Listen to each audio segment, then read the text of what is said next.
تو یہ صورتحال جو ہے وہ ہے اس وقت جہانگیر ترین کا معاملہ جو ہے وہ کافی سرگرم ہوا ہے، اور جو کہتے ہیں نا پی ٹی آئی کے، میں نے آپ سے بہت دیر پہلے بھی جو ترین صاحب کا معاملے کو میں نے انیشیٹ کیا تھا، تو میں نے تب اگلے ہی دن یہ ویلاگ کیا تھا کہ ترین صاحب کے معاملے پر جو سیاسی لوگ ہیں، جو الیکٹڈ لوگ ہیں، چاہے وہ سینٹ میں ہیں، چاہے وہ صوبائی یا قومی اسمبلیوں میں ہیں، ان کو پرابلم ضرور ہے، وہ ضرور اس بات کی ہیٹ لے رہے ہیں، لیکن جو لوگ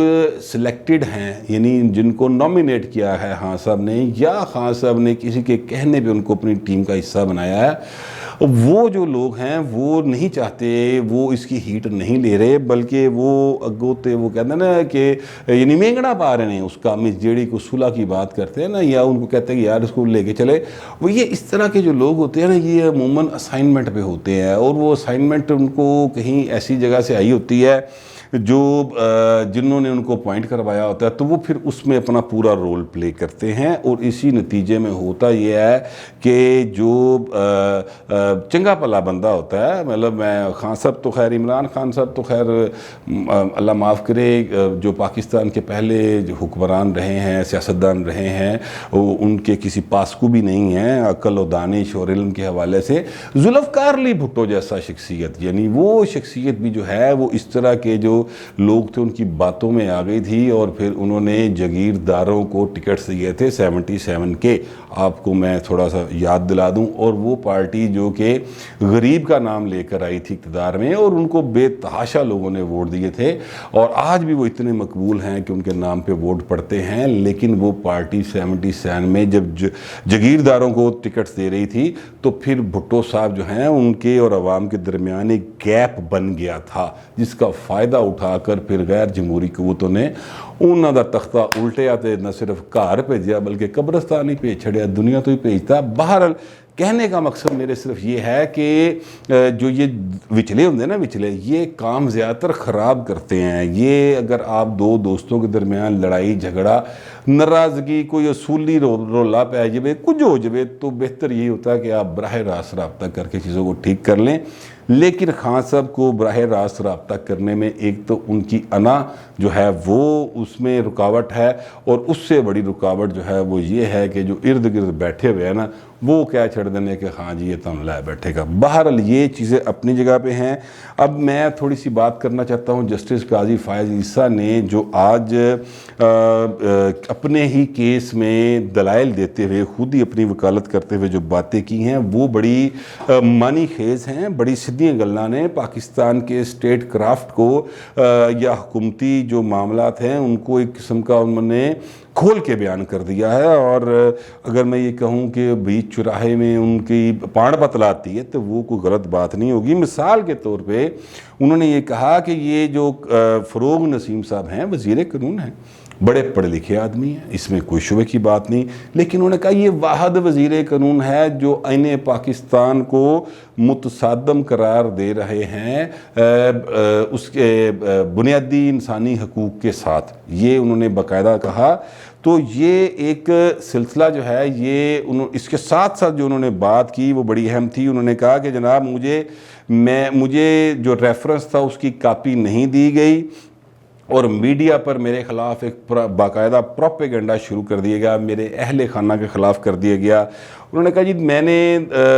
2017 کا جو فیض آباد کا دھرنا تھا اس کا جب فیصلہ دیا تو اس فیصلے کو جو مرحوم خادم حسین رضوی تھے انہوں نے اس کے خلاف اپیل نہیں کی، انہوں نے اس کو چیلنج نہیں کیا، لیکن تحریک انصاف نے اس پر نظر ثانی کی درخواست دی، اور جس میں انہوں نے کہا کہ میں جج بننے کا اہل نہیں ہوں۔ یہ انہوں نے بات بڑی کلیئر کی، جس کا مطلب ان کا یہ تھا کہ اس تو بعد پھر میرے خلاف ریفرنس دی کارروائی شروع ہو گئی اور سارا کچھ ہو گیا۔ انہوں نے جسٹس آصف سعید کھوسہ جو کہ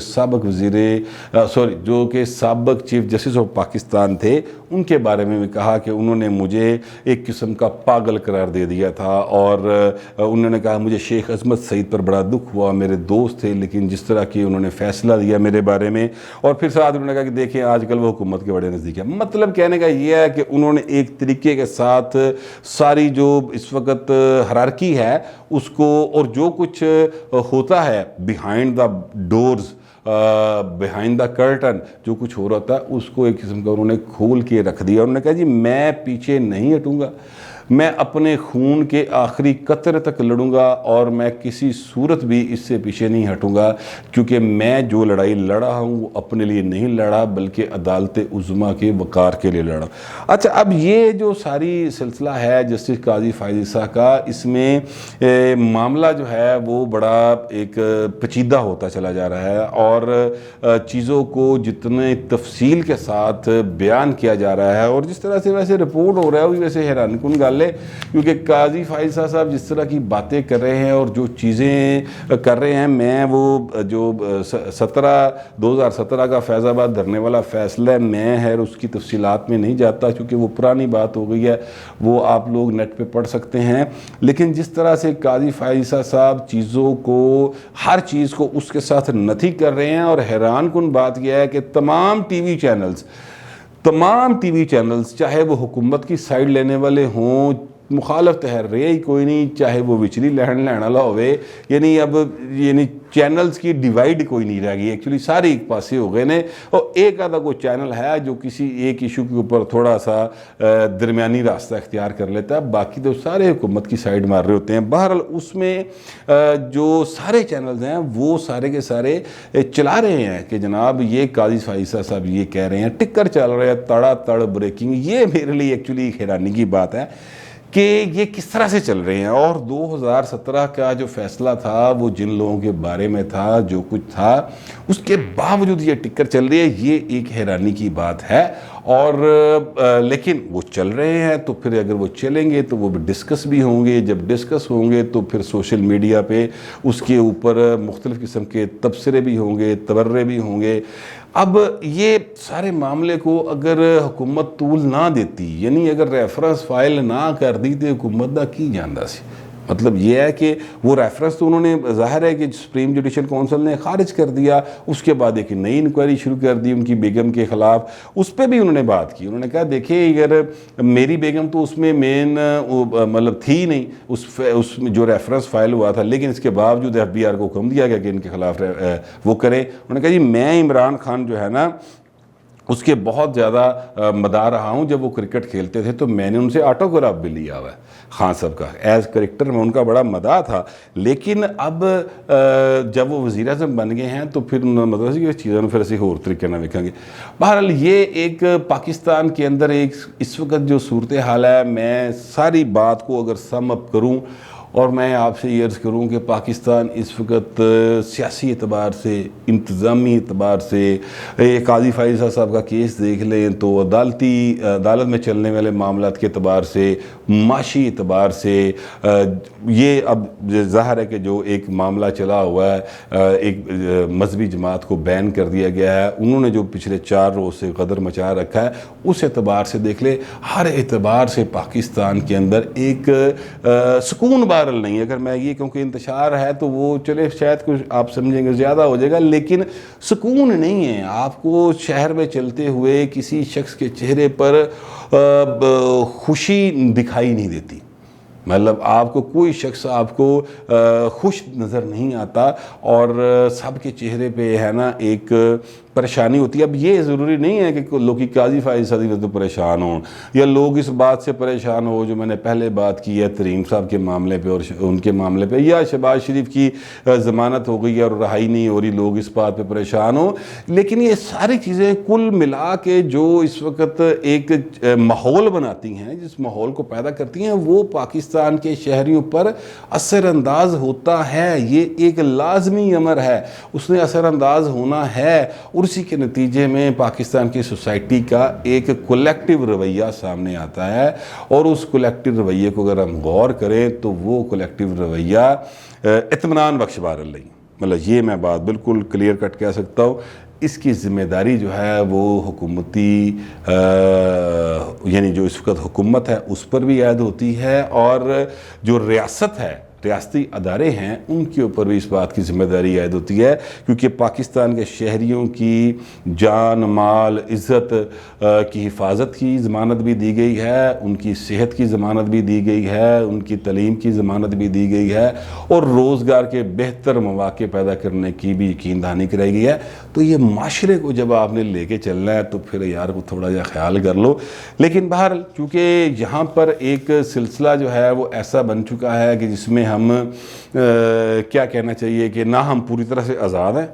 ٹھیک ہے، نہ ہم پوری طرح سے قید ہیں، یعنی جمہوریت بھی چل رہی ہے اور جو حالات ہیں وہ آپ کو مجبور بھی کر رہے ہیں چیزوں کے اوپر عمل کرنے میں جو آپ نہیں کرنا چاہتے۔ وہ کیا جگر مراد آبادی صاحب کا ایک شعر تھا کہ